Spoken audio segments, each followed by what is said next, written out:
Hello friends, इस video में start करेंगे चैप्टर 1 सेट्स और ये एक्सरसाइज 1.1 का इंट्रोडक्शन है। अब जैसा कि चैप्टर का नाम है सेट। अब सेट आपने डेली लाइफ में भी सुना होगा वर्ड, जैसे सेट्स होते हैं।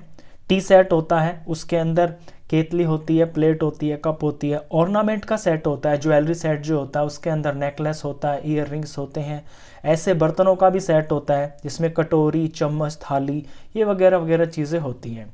तो सेट जैसे आपकी डेली लाइफ में होता है और सेट होता है कुछ चीज़ों का कलेक्शन। ऐसे ही मैथ्स में भी सेट होता है। तो डेफिनेशन देखिए ज़रा। A set is a well defined collection of objects. Set होता है एक वेल डिफाइंड कलेक्शन होता है ऑब्जेक्ट्स का। अब यहां जो वेल डिफाइंड है ना, इसका मीनिंग आपको बड़े ध्यान से समझना है। वेल डिफाइंड का मतलब होता है एक एग्जैक्ट चीज, यानी जैसे कि सेट ज्वेलरी सेट हुआ, ज्वेलरी सेट के अंदर आपका नेकलेस होगा, ईयर रिंग्स होंगे या टॉप्स वगैरह कुछ होंगे, तो वहां पे उसी से रिलेटेड चीजें होंगी। ऐसा नहीं है कि ज्वेलरी सेट के अंदर चम्मच या कटोरी आ जाएगी।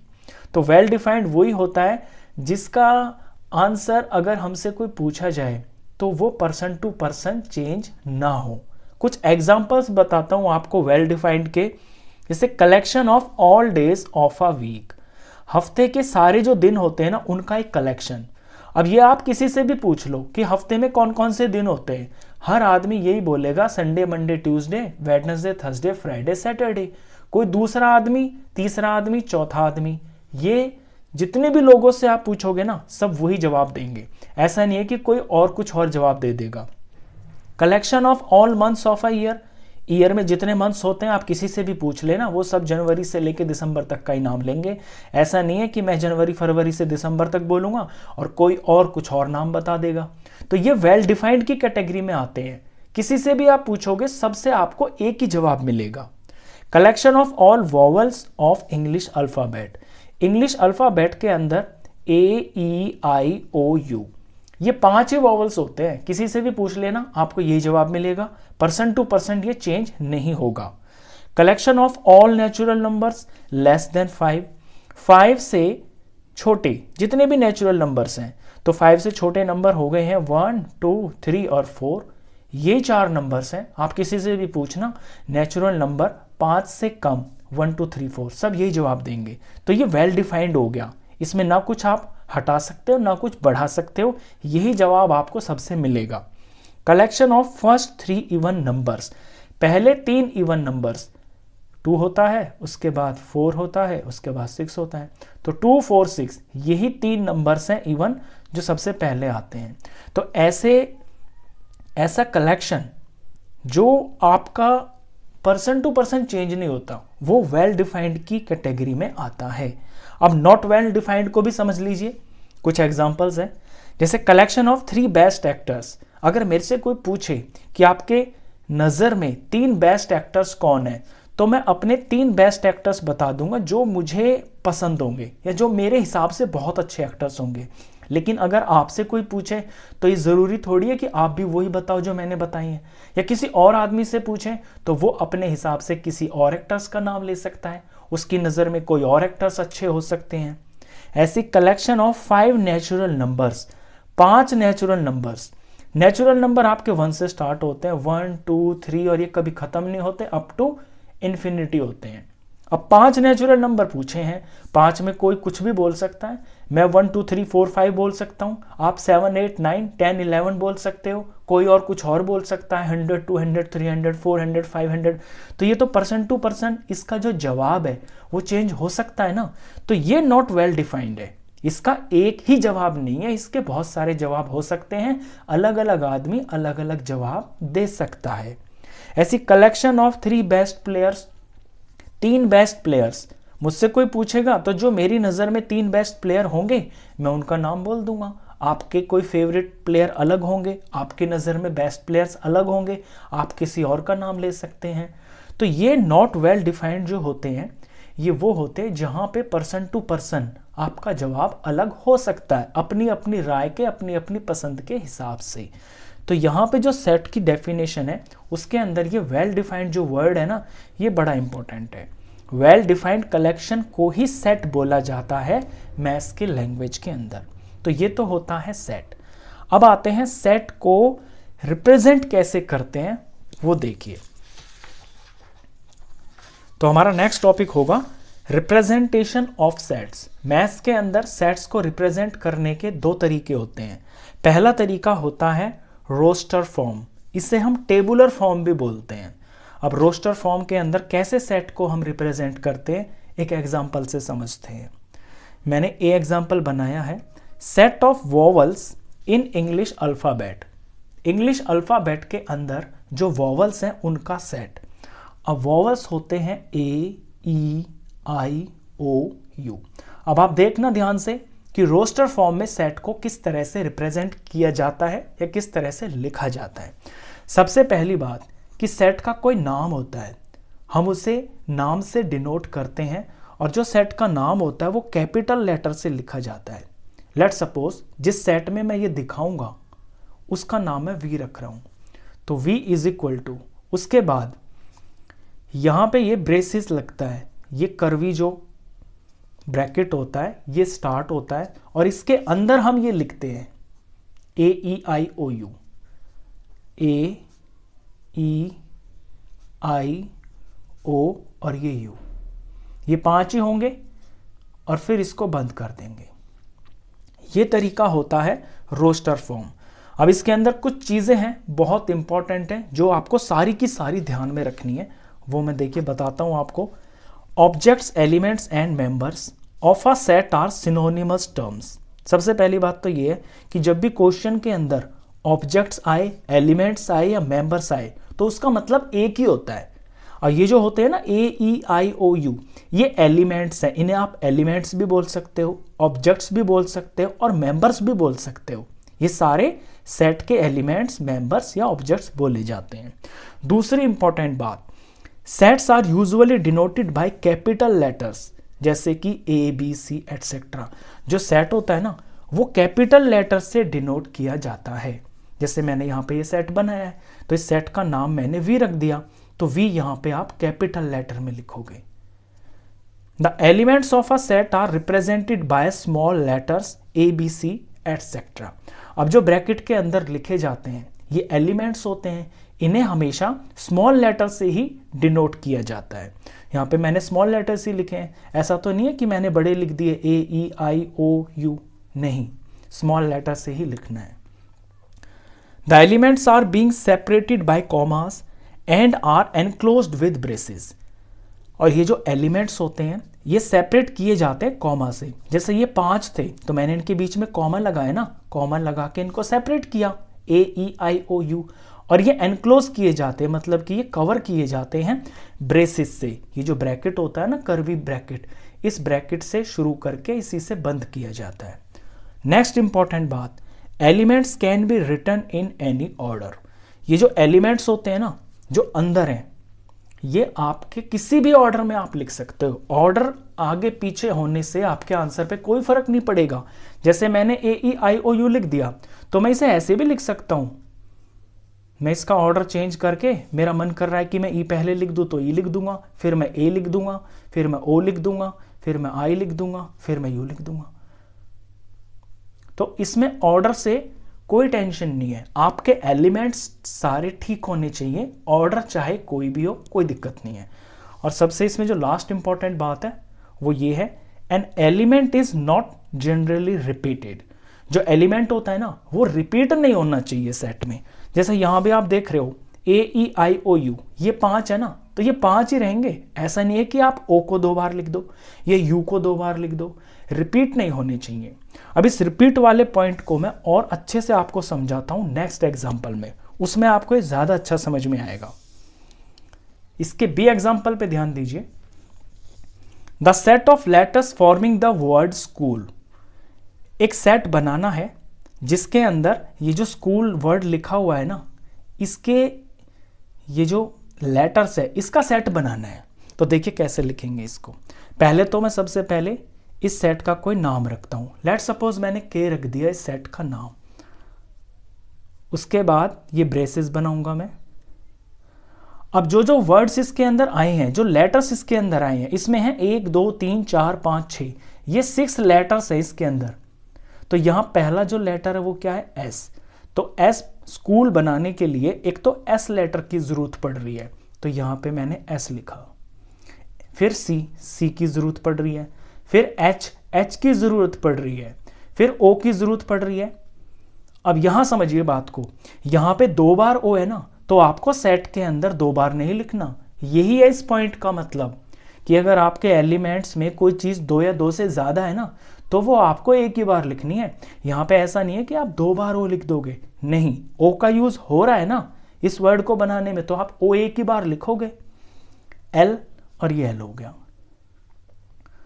तो बेसिकली इसके अंदर 5 ही लेटर्स हैं, उन 5 लेटर्स का ही यूज किया जा रहा है ये वर्ड बनाने के लिए। तो ये है इस लास्ट पॉइंट का मतलब, an element is not generally repeated. यहां रिपीट नहीं होता है एलिमेंट। अगर कोई एलिमेंट 2 या 2 से ज्यादा बार आ रहा है ना, तो वो आपको सेट के अंदर एक ही बार लिखना है। अब इसको क्लोज कर देंगे। तो ये बेसिकली सेट को लिखने का तरीका है रोस्टर फॉर्म में, और इसके जो मेन पॉइंट्स है वो आप सारे समझ गए होंगे यहाँ पे कि सेट को लिखते वक्त किन किन चीजों का आपको ध्यान रखना होता है। अब एक एग्जांपल और ले लेते हैं जस्ट समझने के लिए। Set of all natural numbers less than 5 से छोटे सभी नेचुरल नंबर का एक सेट बनाइए। चलिए बना देते हैं। सबसे पहले मैं सेट का नाम लिख लेता हूं, एस लिख लिया मैंने, आप कुछ भी लिख सकते हो। फिर मैं ब्रेसेस स्टार्ट करूंगा। अब all natural numbers less than 5 से छोटे सभी नेचुरल नंबर्स, तो 1, 2, 3 और 4 नेचुरल नंबर होते हैं, काउंटिंग नंबर्स। और यहां 5 से छोटे लेने हैं ना, तो 1, 2, 3, 4 ये 4 ही आएंगे। तो 1, 2, 3, और ये 4 खत्म। ये एनक्लोज कर दिया मैंने। अब यहां पे जो बी एग्जाम्पल था ना, इसमें आप ये सोच रहे होगे कि मैंने बताया कि जो एलिमेंट्स हैं वो स्मॉल लेटर से लिखे जाते हैं, तो यहां पे मैंने कैपिटल लेटर क्यों लिख दिया। तो आप इस बात को भी समझना कि कैपिटल लेटर मैंने इसलिए लिखा है क्योंकि यहां क्वेश्चन में भी ना आपको ये कैपिटल लेटर में ही दे रखा है, और यहां कॉमा भी लगा हुआ है, यानी जैसा यहां पे लिखा है ना एग्जैक्टली यही एलिमेंट्स आपको यहां पे कॉपी करने हैं। और इस वाले सी वाले एग्जाम्पल में यहां ना तो कोई छोटा लेटर है और ना कोई बड़ा लेटर है, क्योंकि यहां पे नंबर्स है, और नंबर्स में तो स्मॉलर और जो जैसे ही अल्फ़ाबेट में स्मॉलर काउंट होती है और ब्रिगर होती है, ऐसा इसमें तो कुछ होता नहीं है, यहाँ तो नंबर्स ही होते हैं। हाँ, इसका ऑर्डर आप अलग कर सकते हो, आप चाहे तो इसको ऐसे भी लिख सकते थे, ऑर्डर आगे पीछे कर सकते थे। आप 2 लिखना चाह रहे हैं, पहले 2 लिख दीजिए, फिर 3 लिख दीजिए, फिर 1 लिख दीजिए, फिर 4 लिख दीजिए, उससे कोई फर्क नहीं पड़ता। तो ये होती है रोस्टर फॉर्म। रोस्टर फॉर्म से नेक्स्ट इसमें जो दूसरी फॉर्म होती है सेट को रिप्रेजेंट करने की, वो होती है सेट बिल्डर फॉर्म। अब सेट बिल्डर फॉर्म के अंदर आपको एलिमेंट्स नहीं लिखने होते हैं, ध्यान देना, ब्रेसिस के अंदर जो ब्रैकेट बनते हैं वहां पे एलिमेंट्स नहीं लिखे जाते हैं, वहां पे एक लैंग्वेज लिखी जाती है। एक एग्जांपल से समझते हैं। वॉवल्स इन इंग्लिश अल्फाबेट, अभी अभी मैंने पीछे ये वाला एग्जांपल करवाया ना, जहां पे वॉवल्स का सेट बनाया था, AEIOU, ये था वो सेट। अब इसे सेट बिल्डर फॉर्म में कैसे लिखेंगे। सबसे पहले तो नाम तो लिखेंगे जैसे हमने वहां पे लिखा था, सेम वैसे ही ये मैंने सेट का नाम लिख दिया है, =, और ब्रेसिस भी ऐसे ही बनाएंगे जैसे वहां पे बनाया था, ये मैंने ब्रैकेट बना दिया।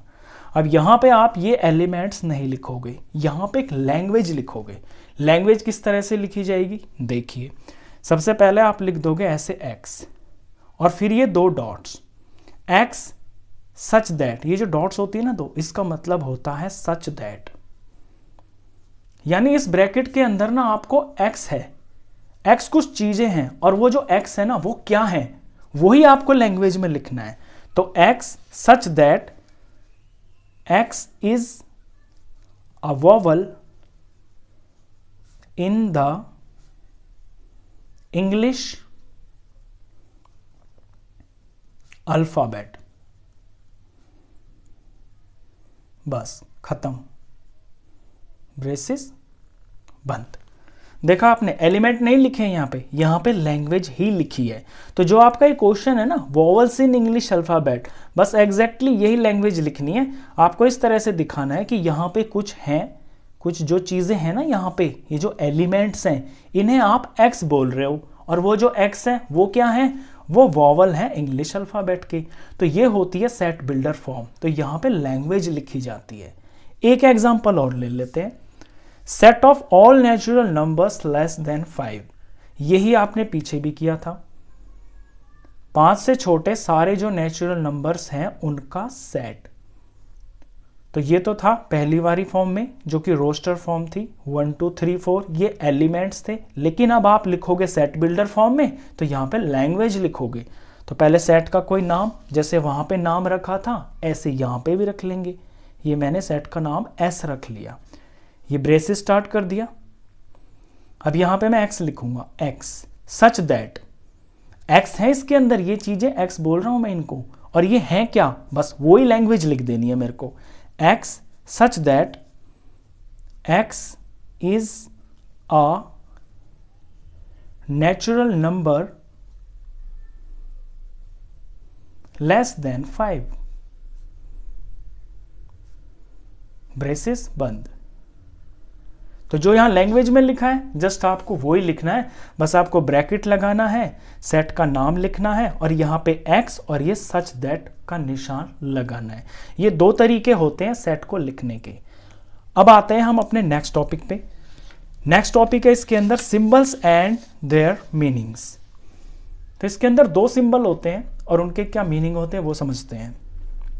ये जो साइन आप देख रहे हो ना, ये बिलोंग्स टू का साइन है, ऐसे सीसा बना हुआ है और यहाँ छोटा सा डंडा लगा हुआ है, इसका मतलब होता है बिलोंग्स टू। और अगर इसको हम काट दें, यहाँ से बीच में से ऐसे काट दिया ना, इसका मतलब है डज नॉट बिलोंग टू, यानी इससे बिलोंग नहीं करता है। अब ये साइन कहाँ यूज होते हैं, ये सेट के अंदर ही यूज होते हैं एलिमेंट्स को बिलोंग टू या नॉट बिलोंग टू को दिखाने के लिए। एग्जाम्पल से समझते हैं। मैंने यहाँ पे सेट बनाया हुआ है वॉवल्स वाला, कि ये सेट है AEIOU, ये वॉवल्स का सेट है। अब यहाँ मेरे को दिखाना है कि इसमें जो एलिमेंट्स है ना वो इस सेट V से बिलोंग करते हैं। तो मैं कैसे लिखूंगा, A बिलोंग्स टू V। अब क्योंकि जो A है ये V सेट का एक एलिमेंट है, जब V सेट का एलिमेंट है यानी कि A V से बिलोंग करता है। ऐसे ही जो E है, E belongs to set V, I belongs to set V, O belongs to set V, U belongs to set V। तो जो चीज बिलोंग कर रही है, जो एलिमेंट उस सेट से बिलोंग कर रहा है, तो ये साइन लगेगा। अब डज नॉट बिलोंग का एग्जांपल देखिए। अगर यहां पे मैं ऐसे लिख दूं P और मुझे दिखाना हो कि P बिलोंग करता है V से या नहीं करता, तो P तो नहीं आता इस सेट के अंदर। ये जो सेट का नाम मैंने V लिखा है इसके अंदर तो AEIOU है, बस P तो नहीं है। तो मैं लिखूंगा P does not belong to V। अब डज नॉट बनाने के लिए ये बिलोंग है ना जो, इसी को काट दूंगा मैं, या कुछ और लिख दूं। M का पूछा जाए मेरे से कि क्या M इस सेट V से बिलोंग करता है, तो M तो नहीं है इस सेट के अंदर, तो मैं कह दूंगा M does not belong to set V। तो ये दो साइंस है जो आपको ध्यान में रखने हैं। चलिए इसके बाद जो नेक्स्ट टॉपिक है, ये लास्ट टॉपिक है आपका, sets used particularly in mathematics. अब जैसे आपके ये सेट्स है ना, मैथ्स के अंदर बहुत सारे ऐसे सेट्स हैं जिनको ऑलरेडी वो बना के रखे हुए हैं, मतलब मैथ्स में उनका जो यूज है ना वो इस तरह से होता है। जैसे n है, n the sets of all natural numbers, मतलब मैथ्स के अंदर जब भी आपके यहाँ पे इस चैप्टर के अंदर कहीं पे n आएगा ना, तो उसका मतलब ये होगा कि ये सेट है किसका, ऑल नेचुरल नंबर्स का। सारे जो नेचुरल नंबर्स होते हैं ना उनका सेट है, उसे n से डिनोट किया जाता है। तो जैसे नेचुरल नंबर्स यही तो हो गए 1 2 3 4 एंड अप टू इन्फिनिटी, तो ये n से डिनोट होता है। z the set of all integers, जितने भी इंटीजर्स हैं उन सबको z से डिनोट किया जाता है। इंटीजर्स में आते हैं आपके सारे प्लस के नंबर, सारे माइनस के नंबर और जो जीरो होता है, तो ये सारे के सारे z से डिनोट किए जाते हैं। q the set of all rational numbers, rational numbers होते हैं जो p बाई क्यू की फॉर्म में लिखे जाते हैं। तो जितने भी रैशनल नंबर्स हैं ना, उन सबको, चाहे वो प्लस के हैं चाहे माइनस के हैं, उन सबको क्यू से डिनोट किया जाता है मैथ्स के अंदर। R the set of real numbers. अब रियल नंबर के अंदर ऑल नंबर्स होते हैं, सारे तरह के नंबर, जितने भी तरह के नंबर होते हैं ना, वो सारे रियल नंबर्स होते हैं, उन सबको आर से डिनोट किया जाता है। Z plus the set of positive integers. Integers जो होते हैं आपके प्लस के भी होते हैं माइनस के भी होते हैं, लेकिन जो सिर्फ प्लस के इंटीजर्स है ना, उन्हें जेड प्लस से डिनोट किया जाता है, जेड प्लस से रिप्रेजेंट किया जाता है। Q plus the set of positive rational numbers. ऐसे रैशनल नंबर आपके प्लस के भी होते हैं माइनस के भी होते हैं, तो जो पॉजिटिव रैशनल नंबर्स हैं उन्हें क्यू प्लस से रिप्रेजेंट किया जाता है। R plus the set of positive real numbers. Real numbers positive भी होते हैं नेगेटिव भी होते हैं, जो पॉजिटिव रियल नंबर्स होते हैं उन्हें आर प्लस से रिप्रेजेंट किया जाता है। तो ये एक्सरसाइज 1.1 का इंट्रोडक्शन था। जो कुछ भी इसके अंदर मैंने आपको बताया उसी से रिलेटेड एक्सरसाइज 1.1 के अंदर क्वेश्चंस आने हैं। इंट्रोडक्शन खत्म, क्वेश्चंस के लिए नेक्स्ट वीडियो में मिलेंगे, तब तक के लिए गुड बाय।